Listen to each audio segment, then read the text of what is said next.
Paglabas ni Basti ay sa kanya ibinuhos ang lahat ng sakit na dulot ng insulto at pagpapamukha nito sa kanya na hindi siya kaibig-ibig. Tuloy-tuloy ang pag-agos sa mukha niya ng luha. Akala niya nang magpaangkin siya rito ay magbabago na ang lahat, na yun ang simula ng mas magandang pagsasama nila. Pero hanggang pangarap na lamang pala siya. Pinasaya siya nito sa kama at lihim palang iniinsulto. Bakit ganon? Bakit napakahirap na maging masaya? Sebastian, point of view. Paglabas ni Basti ay nakanamdam siya ng sundot ng konsensya sa nakitang hinagpis sa itsura ni Celestine. Hindi lang kasi siya makapaniwala nang sabihin nito sa kanya na mahal siya nito. Imposibleng mangyari yun. Hindi naman kaila sa kanya ang disgusto nito sa kanya. Simula pa nung ituring siya bilang isang pamilya ng ama nitong si Don Amado. Idagdag pa nang nangyari ng unang gabi ng kasal nila. Hindi talaga kapanipaniwala ang sinasabi nito. Upang ilihis ang sarili at hindi maniwala sa sinasabi nito ay ininsulto niya ito sa halip. Maganda na rin yun sa palagay niya kasi nang umuwi siyang masaya at umasang dadatnan niya ito ay nagkamali pala siya. Pakiramdam niya kapag sinisimula na niyang mapapalapit dito ay saka naman siya madidismaya. Kaninang sinabi niya ang lahat ng pag-iinsulto rito ay gusto na niya itong yakapin ng mahigpit dahil sa awa rito, ngunit nagpigil lang siya. Naisip niya na mabuti nang alam nila sa isa't isa na hindi sila pwedeng magkasundo kahit kailan, na nagsasama lamang sila alang-alang sa ama nitong si Don Amado. Pinilit niya na maging natural ang galaw niya nang lumabas. Nagkagulatan pa sila ni Aling Miling nang basta na lamang itong lumabas mula sa isang pasilyo. Kung hindi lamang siya naging maagap ay baka nagkabanggaan talaga sila. Pasyensya na, Basti. May parang napansin lang kasi ako kanina sa labas na parang kahina-hinala ang galaw. Ganda utal nitong wika sa kanya habang itinuturo nito ang nasa may bandang bintana ng mansyon. Ewan ko ba pero nakaramdam ako ng nervyos kanina, Basti. Ho, saan po, Aling Miling? Sigurado po ba kayo? Kunot ang noo niya na tinungo niya ang bahagi itinuro nito sa kanya na pinanggalingan ng taong tinutukoy nito. Naisip kasi niya na sino naman kaya ang taong magmamanman sa mansyon. Halos lahat ng nakapaligid sa mansyon ay trabahador lang naman. Wala naman sigurong magbabalak ng masama kay Don Amado at sa mga nakatira sa mansyon. Wala naman po akong nakita, Aling Miling. Baka naman po isang trabahador lamang sa asyenda ang nakita nyo. Wika niya pa rito. Siguro nga, baka nga. Sagot nito sa kanya habang nakayuko. May nangyari po ba rito sa asyenda na hindi ko alam? Aling Miling, may kuryosidad na tinig na tanong niya kay Aling Miling. Wala naman. Baste, maayos naman ang lahat. Akala ko lang talaga ay may nagmamasid-masid sa paligid. Ganon po ba? Mataman niyang tiningnan ito. Sige po, Aling Miling, mauna na po ako. Babalik na po ako ng hasyenda. Paalam niya rito at lumakad na palabas ng mansyon. Kailangan niyang makabalik agad. Dahil umalis si Don Amado, mayroon daw itong aasikasuhin saglit sa kung saan ay hindi na niya nagawang itanong pa rito. Naging abala naman siya sa pangangasiwa sa hasyenda. Pinagdala na lamang siya ng tanghalian ni Aling Miling. Gusto sana niyang kumustahin dito si Celestine pero nagbago ang isip niya. Siguradong okay naman ito. Mabilis na tapos ang gawain para sa araw na yun. Pasado alas 6 ay bumalik na siya sa mansyon. Dinatnan niyang kasalukuyan na naghahain ng pagkain si Aling Miling kasama si Celestine. Oh, nariyan ka na pala. Baste, ito.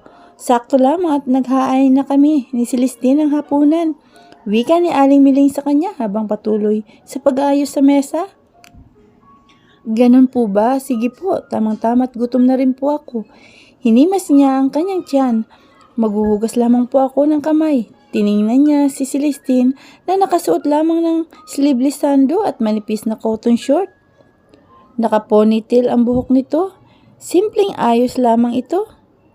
Pero nakakaakit tingnan. Kahit nakita na niya ang katawan nito ay hindi pa rin niya maiwasan na pasadahan ng tingin ang katawan nito, lalo na sa mahaba at mapuputi nitong hiyas.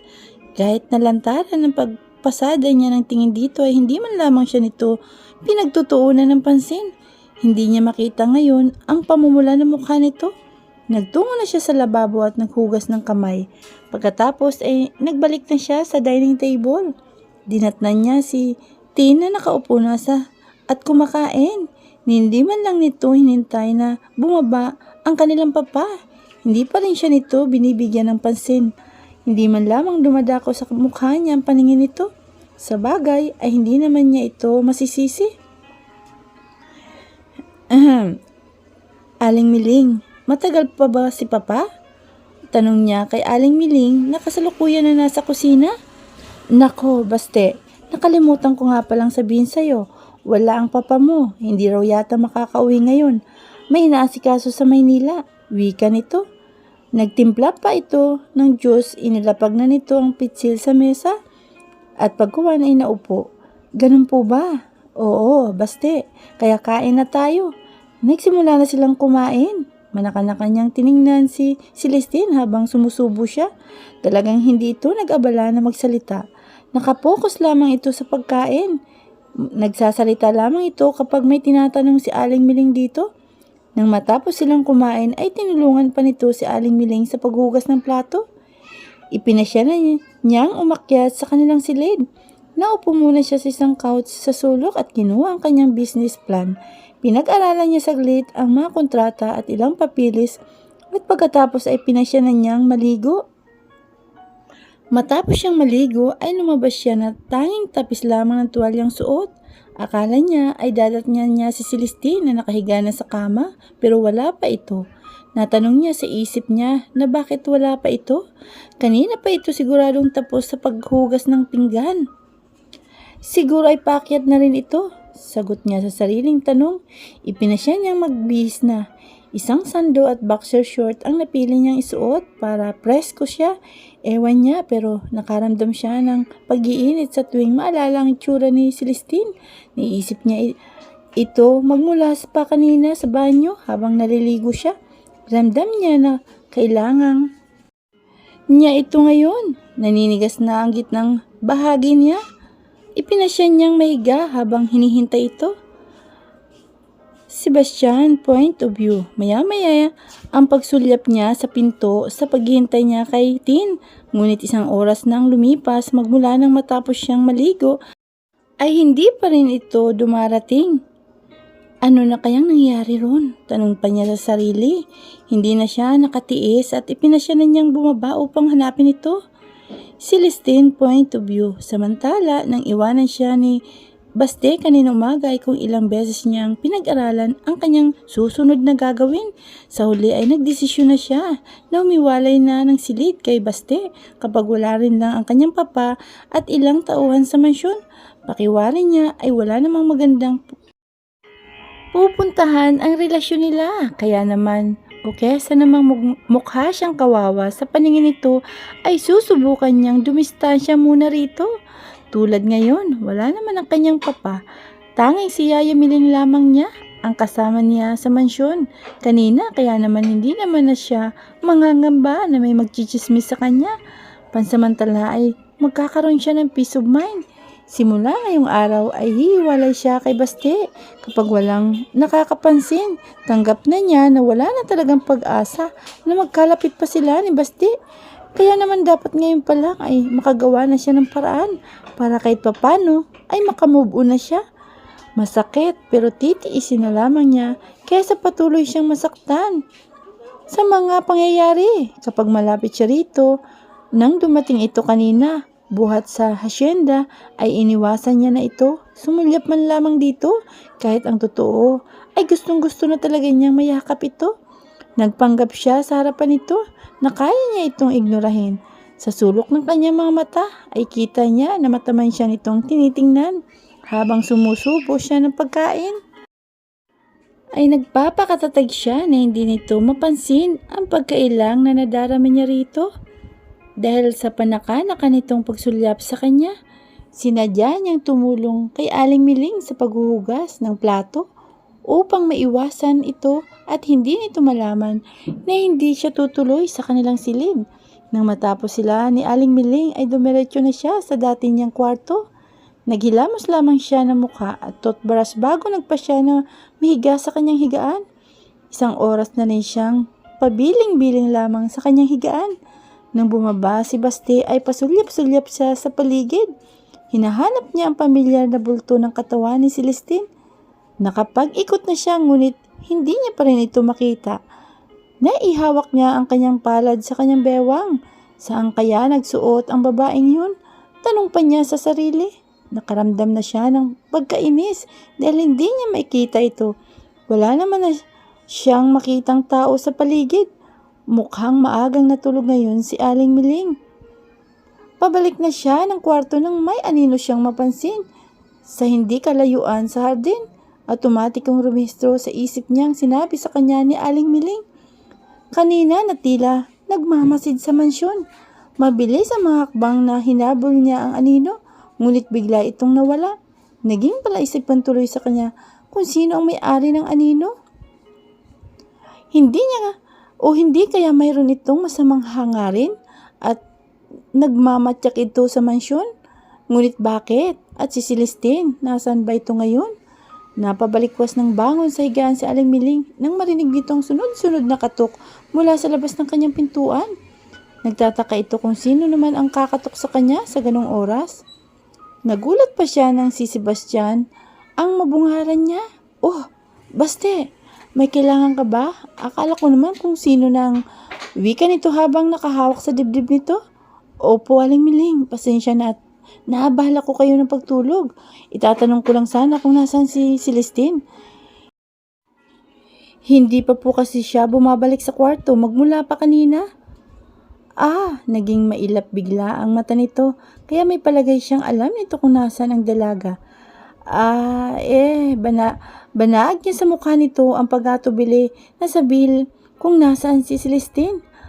Huwag niyo na po sanang subukan na ilihim sa akin kung nasaan si Celestine. Aling Miling, kailangan ko siyang makita ngayon. Ngayon din, kanina ay may nakita kong anino na nanggagaling sa hardin. Nang tangkain kong habulin ay hindi ko na naabutan. Biglang naglaho. Diyos ko, sinasabi ko na nga ba at mayroon talaga akong nakita kanina. Totoo ang nakita ko, Sebastian. Nahintakutan itong wika. Oo nga po, Aling Miling. Kaya kung alam niyo kung nasan si Celestine, mas makakabuti sana kung sasabihin niyo sa akin. Nag-aalala ko kay Celestine, baka kung mapano siya. Nasa dati niya itong kwarto, Baste. Mabilis itong wika. Mukhang may tampuhan na naman yata kayo. Pasensya ka na ha. Hindi ko makontra ang gusto ng batang yun. Kung ano ang gusto kasi ay siyang ginagawa niya. Paliwanag nito sa kanya. Kahit papano ay nakahinga naman siya ng maluwag nang malaman na naroon lang pala ito sa dating silid. Iniisip niya kasi kanina ay baka lumabas pa ito kahit gabi na. Ganun po ba? Sige po, salamat. Pupuntahan ko na po siya. Kayo po ay mas maigi na mag-lock ng pinto para sigurado. Bukas na bukas din ay paimbestigahan ko kung kanino-anino ang nakita ko. Sige Baste, gagawin ko. Ikaw, ingatan mo si Celestine. Nag-aalalang sagot pa rin sa kanya ni Aling Miling bago nito sinara ang pinto. Mabilis niyang tinalunton ang daan papunta sa kwarto ni Celestine. Isang malakas na katok ang ginawa niya upang agad na pagbuksan siya nito. Kailangan niyang daanin ito sa sindak. Alam na niyang hindi niya ito basta-basta mapipilit na sumama ito pabalik sa kwarto. Katunayan yun ay kinukuntsaba pa nito si Aling Miling sa kapritsyohan nito. Inip na inip siya na hindi nito agad pagbukas ng pinto. Kaya naman inulit pa niya ng malalakas na katok. Ilang segundo lamang at nagbukas na ng pinto si Celestine. Ano ba? Nakakabula. Kita sa mukha nito ang disgusto sa kumakatok. Anong problema mo, Baste? Kung makakatok ka, ay akala mo may sunog na. Sunog? Wala, pero masamang loob na posibleng nakapasok dito ay maaari. Okay, walang anuman. Walang anuman itong sagot sa kanya. Parang wala itong pakialam. Sige, kung wala ka nang sasabihin, matutulog na ako, pwede? Walang ganang wika nito sa kanya. Halika, doon ka sa kwarto matulog. Hinila niya ang isang braso nito. Bitawan mo nga ako, baste. Nagpupumiglas ito sa pagkahawak niya. Bitawan mo nga ako, sabi. Ulit pa nito. Minabuti niyang bitawan ito. Hayan, binitawan na kita. Maiging kusa kang sumama sa akin sa kwarto. Mahinahon niyang wika nito na ikinahalakhak nito. Nagpapatawa ka ba, baste? Sa tingin mo talaga, ibabalik pa ako sa kwarto na yon para makasama ka? Umalis ka na. Itinuro nito ang daan pabalik sa pinanggalingan niya. Hindi ako sasama sa iyo. Wika pa nito at mabilis nito siyang pagsarahan sana ng pinto, ngunit naging maagap siya at agad niyang iniharang ang katawan sa pinto. Ano ba? Sebastian, umalis ka na riyan. Pilit nitong isinasara ang pinto, ngunit hindi niya ito hahayaan na magtagumpay. Hindi ka pa rin talaga nagbabago, Celestine. Hanggang ngayon ay isip bata ka pa rin. Wika niya sa pagitan ng pagpipigil niya rito. Napagsarahan siya ng pintuan. Nag-iingat lamang siya ng kaunti at baka mapasobrang ang puwersa niya at tumilapon ito dahil sa pagpipilit nito na huwag siyang papasukin. Alam mo na pala kaya umalis ka na. Umalis ka na riyan sa pinto na yan. Sige pa rin ito sa pagtulak. Mga ilang segundo rin silang nasa ganun na eksena at walang gustong magpatalo. Saka lamang ito huminto nang mapagtanto nito na hindi siya titigil sa ginagawa. Napagod na rin ito marahil. Titigil ka rin pala ha. Pinatagal mo pa. Pagkuhan ay wika niya rito. Ano ba kasing gusto mong mangyari? Bakit mo pa kailangan na puntahan ako rito? Ikaya ko naman ang sarili ko. Nagmamalaking wika pa nito. Kailangan mong sa kwarto matulog ngayon. Final niyang wika rito. Bakit naman? Siguro kailangan mo ako, no? Nangiinsultong tanong nito sa kanya habang nakangisi.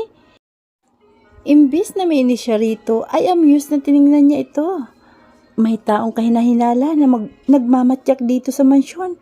Celestine, kanina ay si Aling Miling ang nakakita. Ngayon naman ay ako.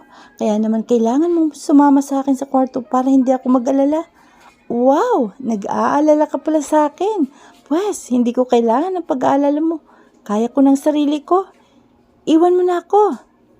Hindi ka natatakot? Hindi makapaniwala ang tanong nito sa kanya. Hindi. Bakit naman ako matatakot? Sagot nito sa kanya at taas pa ang noo. Para kay Celestine ay kailangan niyang ipakita kay Baste na hindi niya ito kailangan sa tabi niya. Masyado nang malakas ang kumpiyansa nito sa sarili para ipakita pa niya rito na mahina ang loob niya.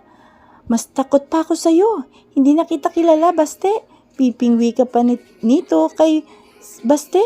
Huwag mo na akong alalahanin, Baste. Huwag kang mag-alala. Ako nang bahala sa sarili ko. Salamat na lang sa pakimong concern. May sarkasmo na tinig na wika niya. Tama ka. Peke nga ang concern ko sa'yo. Cargo pa rin kasi kita kay Papa, kaya halika na. Hinila niyang muli ito, ngunit nagpupumiglas ito. Parang bata pa nitong nilupasay ang sarili sa sahig. Kaya naman wala siyang magawa kung hindi buhatin ito. Ano ba, Baste? Ibaba mo ako. Ano ba?